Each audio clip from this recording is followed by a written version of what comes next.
Hello student, standard 11th English medium, chapter number 10. Last લેક્ચરમાં આપણે વાત કરી હતી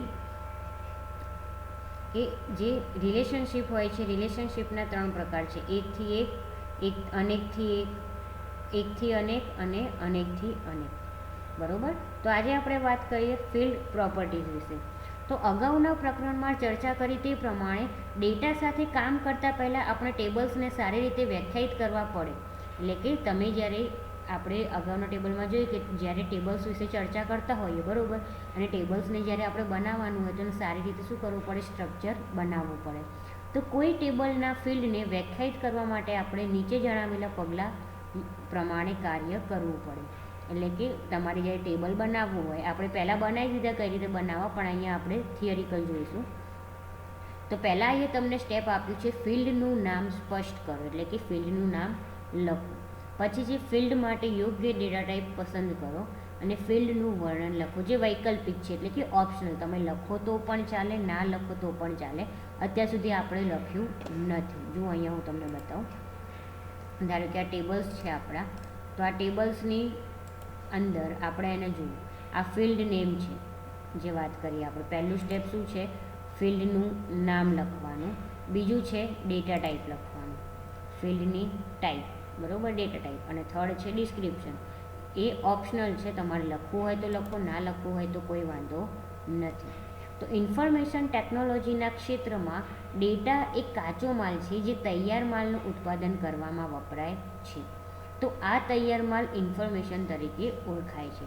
એટલે કે ઇન્ફોર્મેશન ટેકનોલોજીના જે ક્ષેત્રમાં શું હોય છે કે કાચો માલ, એટલે કે તમારા જે ડેટા હોય છે એ શું હોય છે? રો મટીરિયલ, બરાબર. અને જ્યારે પર્ટિક્યુલર એકદમ આખો તૈયાર થઈ જાય ત્યારે એને શું કહેવામાં આવે છે? ઇન્ફોર્મેશન કહેવામાં આવે છે. તો એ એક વિશ્વવ્યાપી સત્ય છે કે સારું આપ્યા વિના આપણે શ્રેષ્ઠ મેળવવાની અપેક્ષા રાખી ના શકીએ. એટલે કે જ્યાં સુધી આપણે સારું સ્ટ્રક્ચર જ નહીં બનાવીએ તો આપણે એવું કેવી રીતે વિચારી લઈએ કે સારા ડેટા આપણને મળશે, કે સારું ટેબલ્સ આપણું બનશે. તો અન્ય શબ્દોમાં આપણે કહીએ તો આઉટપુટની ગુણવત્તા દેખીતી રીતે ઇનપુટની ગુણવત્તા ઉપર આધાર રાખે છે. એટલે કે તમે જે પ્રમાણે ઇનપુટ આપશો ટેબલ્સની અંદર, એ જ પ્રમાણે તમને આઉટપુટ જોવા મળશે. તો જો આપણે ડેટા એન્ટ્રી સમયે સંગ્રહ કરવામાં આવતી કિંમતો ઉપર નિયંત્રણ અને પ્રતિબંધ કરી શકીએ તો ઇનપુટ ડેટાને નિયંત્રિત કરવાની સારી પ્રથા કહેવાય કે જે સાચી ઇન્ફોર્મેશન બનાવી શકે. તો વપરાશકર્તા કસ્ટમર ટેબલનું નેમ ફિલ્ડ ખાલી છોડી દેતો, એટલે કે જે યુઝર છે, યુઝર જ્યારે ટેબલ બનાવતું હોય, બરાબર, તો ટેબલ બનાવ્યા પછી જ્યારે ડેટા એન્ટર કરવાના અને કસ્ટમરના ટેબલમાં કસ્ટમરનું નામ લખવાનું છોડી દેતો. તો ઘણી વખત સારો અનુભવી ડેટા એન્ટ્રી ઓપરેટર પણ ભૂલથી ખોટા ડેટા દાખલ કરી શકે છે. એટલે કે કોઈ પણ ડેટા એન્ટ્રી ઓપરેટર હોય, બરાબર, ભલે એક્સપિરિયન્સવાળો હોય, પણ એ બી ઉતાવળમાં કામ કરવા જાય ત્યારે શું થાય છે કે ડેટા જે હોય એ શું થઈ જાય છે? ભૂલથી ખોટા એન્ટર થઈ જાય છે. તો એ ભૂલોને રોકવા માટે ફિલ્ડ લેવલ વેલિડેશન નામની વિશિષ્ટ સગવડતા પૂરી પાડવામાં આવે છે.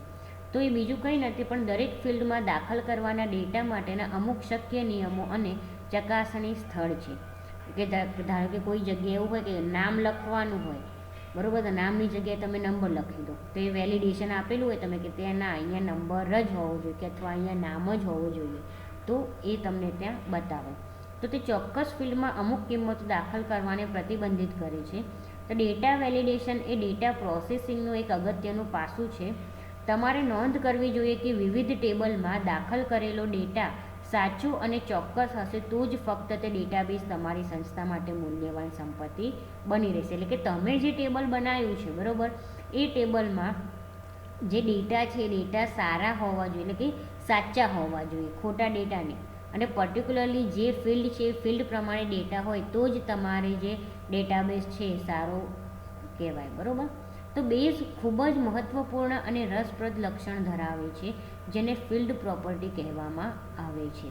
તો ફિલ્ડ પ્રોપર્ટી નક્કી કરે છે કે ફિલ્ડમાં કિંમતોનો સંગ્રહ અને પ્રદર્શિત કેવી રીતે થાય. એટલે કે ફિલ્ડ પ્રોપર્ટીઝ છે. અહીંયા ધારો કે આપણે ફિલ્ડ નેમ અને ફિલ્ડ ટાઈપ લઈએ છીએ, તો અહીંયા જે નીચે હોય છે એને શું કહેવાય છે? Field properties. તો અહીંયા લેન્થ છે, ડિફોલ્ટ વેલ્યુ, ફોર્મેટ એક્ઝામ્પલ છે. એ જ રીતે તમે અહીંયા જેમ જેમ મૂકો એ રીતે અલગ અલગ એની ફિલ્ડ પ્રોપર્ટીઝ હોય છે. કારણ કે સિટી છે ત્યાં ટેક્સ્ટ વેરકેર બદલાઈ ગઈ ડેટા ટાઈપ, તો એના માટેની ફિલ્ડ પ્રોપર્ટીઝ અલગ. એરિયા છે તો એરિયા માટેની અલગ, બરાબર. સ્ટેટ આઈડી છે તો સ્ટેટ આઈડી માટેની અલગ. તો જે પ્રમાણે તમારે અહીંયા ડેટા ટાઈપ બદલાય, ફિલ્ડ ટાઈપ એટલે ફિલ્ડ ટાઈપ જે બદલાય એ પ્રમાણે ફિલ્ડ પ્રોપર્ટીઝ અહીંયા બદલાતી જાય. તો આપણે વાત કરીએ કે અહીંયા ફિલ્ડ પ્રોપર્ટીઝ નક્કી કરે છે કે ફિલ્ડમાં કિંમતોનો સંગ્રહ અને પ્રદર્શિત કેવી રીતે થાય. તો દરેક પ્રકારની ફિલ્ડની અમુક ચોક્કસ પ્રોપર્ટીનો સેટ હોય છે. ઉદાહરણ તરીકે ઓર્ડર ડેટ ફિલ્ડમાં વપરાશકર્તા કયા ફોર્મેટમાં ડેટા એન્ટર કરશે. એટલે કે ઓર્ડર ડેટ હોય, બરાબર, તો ઓર્ડર ડેટની અંદર તમે કેવી રીતે ડેટ નાખો કે પ્રોપરલી જે એને લખવાની રીત છે. ધારો કે પહેલાં તમે તારીખ લખો એટલે કે ડેટ લખો, પછી મંથ લખો અને પછી યર લખો, અથવા પહેલાં મંથ લખો પછી ડેટ લખો અને પછી યર લખો. આ રીતે તમે એને લખી શકો. પણ ડેટા પ્રિન્ટ કરતી વખતે જ્યારે તમે એને જુઓ છો, બરાબર, વ્યૂ કરતી વખતે, તો વ્યૂ કરતી વખતે તમને કેવી રીતે બતાવે છે, DDMMYની ફોર્મેટ હોય, એટલે કે ડેટ, મંથ અને યરની ફોર્મેટ હોય. એની અંદર યુઝરે 12/14/12 આવી રીતે લખ્યું, એટલે 12 તારીખ થઈ અહીંયા ડેટ, અને મંથ 14, હવે 14 મહિનો ક્યાંય આવે નહીં, બરાબર. તો આ જે તારીખ છે એને શું કહેવાય, અસામાન્ય તારીખ કહેવાય. તો ટેબલનું માળખું ડિઝાઇન કરતા સમયે ફિલ્ડની પ્રોપર્ટી નક્કી કરવામાં આવે છે અને ટેબલ ડિઝાઇન વિન્ડોમાં ફિલ્ડ પસંદ કરી આકૃતિ 10.18માં દર્શાવ્યા પ્રમાણે બેઝ પસંદ કરેલી ડેટા ટાઈપને અનુરૂપ યોગ્ય ડિફોલ્ટ કિંમતો સાથે ફિલ્ડ પ્રોપર્ટી બોક્સ પૂરું પાડે છે. એટલે કે અહીંયા તમને ફિલ્ડ પ્રોપર્ટી બોક્સ આપેલું છે એની વાત છે. તો કેટલીક ફિલ્ડ પ્રોપર્ટી ટેબલ માટે ફિલ્ડ કક્ષાએ વેલિડેશન પૂરું પાડે છે અને સ્ક્રીન ઉપર પ્રદર્શિત ફિલ્ડ પ્રોપર્ટી આપણે પસંદ કરેલા ફિલ્ડના ડેટા ટાઈપ પ્રમાણે બદલાય છે. તો પહેલાં આપણે વાત કરીએ ઓટો વેલ્યુ. પહેલી ફિલ્ડ પ્રોપર્ટીઝ કઈ છે, ઓટો વેલ્યુ. તો આકૃતિ 10.18 આ જે છે એની અંદર જોઈ શકાય છે ઓટો વેલ્યુ પ્રોપર્ટી પાછળ એક ડ્રોપડાઉન બોક્સ છે, આવી રહ્યું, જેને કોમ્બો બોક્સ પણ કહી શકાય. તો આ ડ્રોપડાઉન બોક્સ ઉપર તમે ક્લિક કરો એટલે એની અંદર તમને શું જોવા મળશે, બે ઓપ્શન જોવા મળશે, યસ અને નો. જો અહીંયા હું તમને બતાવું કે અહીંયા ધારો કે ઓટો વેલ્યુ છે. હવે હું અહીંયા ક્લિક આપું છું તો અહીંયા તમને બે ઓપ્શન મળશે, યસ અથવા નો. તમારે યસ સિલેક્ટ કરવું હોય તો યસ અને નો સિલેક્ટ કરવું હોય તો નો. પણ ઓટો વેલ્યુનો મિનિંગ શું થાય પહેલાં એ જોઈએ કે જો તમે ઓટો વેલ્યુમાં યસ સિલેક્ટ કરશો તો દરેક નવા રેકોર્ડ માટે બેઝ આપોઆપ કિંમત વધારશે. એટલે કે તમે જ્યારે જે આ વેલ્યુ છે, બરાબર, ઓટો વેલ્યુ એ યસ કરીને રાખશો એટલે તમે જ્યારે ડેટા રેકોર્ડ કરો છો ને, જુઓ અહીંયા ધારો કે અહીંયા તમે જ્યારે ડેટા રેકોર્ડ કરો છો ઇન્સર્ટ, તો અહીંયા ઓટોમેટિક જે નંબર આવે છે ને એ ઓટોમેટિક નંબર કોણ આપી દે, બેઝ ડાયરેક્ટ જ આપી દે. ધારો કે આ પ્રોડક્ટ છે તો અહીંયા આપણે શું કરતા હતા કે 1 2 3 4 5 રીતે આપણી જાતે અહીંયા લખતા હતા. પણ આપણે ત્યાં ઓટો વેલ્યુ શું આપેલી હતી, નો આપેલું હતું. એટલે પણ ત્યાં ફિલ્ડ પ્રોપર્ટીઝની અંદર ઓટો વેલ્યુ યસ આપેલું હોય તો અહીંયા તમારે 1 2 3 4 5 લખવું ના પડે, ઓટોમેટિક જ બેઝ શું કરે છે, ત્યાં નંબર આપી દે છે, બરાબર.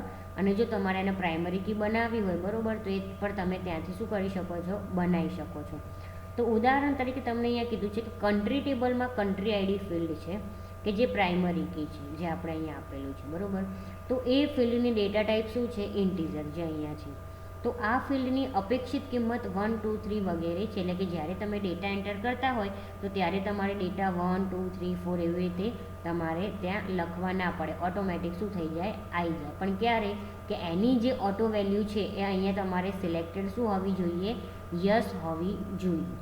જો નો હોય તો કશું ના આવે, એ ત્યાં તમારે યસ રાખો તો ઓટોમેટિક તમારા જે ડેટા તમે એન્ટર કરતા હોય એટલે ત્યાં એ વખતે શું આવી જશે, 1 2 3 4 5 નંબર જેટલા બી તમારે જેટલા ડેટા એન્ટર કરવા હોય એ બધા ડેટા એટલા ડેટા ત્યાં આવી જશે, બરાબર. તો આ લેક્ચરમાં આટલું જ, બાકીનું આપણે પછીના લેક્ચરમાં જોઈશું.